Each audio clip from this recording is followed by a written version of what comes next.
आपण तूप घेतलंय, त्यामध्ये दही, त्यामध्ये गूळ, कॉफी पावडर. आता आपण छान मिक्स करून घेऊया सगळं. याला जवळजवळ 2 ते 3 मिनिटं चांगलं फेटून घ्यायचं.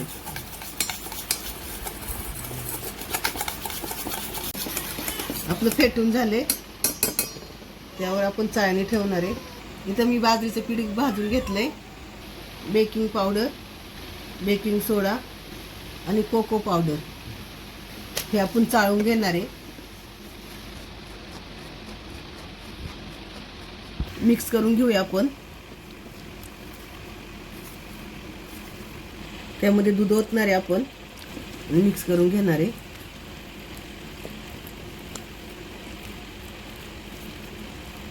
इथं आपलं मिक्स करून झाले. थोडंसं मीठ मिक्स करून घेऊया. या पद्धतीनं करायचं. एवढं पातळ झालं पाहिजे. आपण फ्राय पॅन तापत ठेवल्या बारीक गॅसवर. इथं आप्पे पात्र घेतले, त्यामुळे थोडं थोडं तेल ओतूया.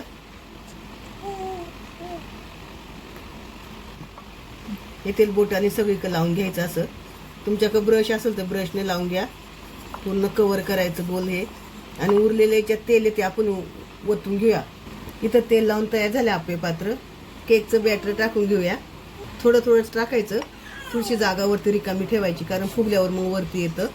काढल्यानंतर असं टॅप टॅप करून घ्यायचं. थोडंसं आपटायचं भांडं.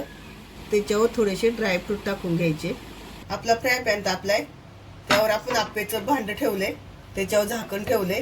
10 ते 15 मिनिटं आपण असंच बारीक गॅसवर बेक करून घेणार आहे. इथं आपली 15 मिनिटं झाल्यात. आपण झाकण काढूया, चेक करून बघूया झालंय का. तर तयार झालेत आपले. आता आपण काढून घेऊया. इथं आपण केक बनवलं त्यावर प्लेट ठेवूया आणि उलटी करून घेऊया. इथे आपले केक तयार आहेत. बघा किती छान जाळी पडली त्याला. असे आपले केक तयार झाले. बाजरीच्या पिठाचा केक.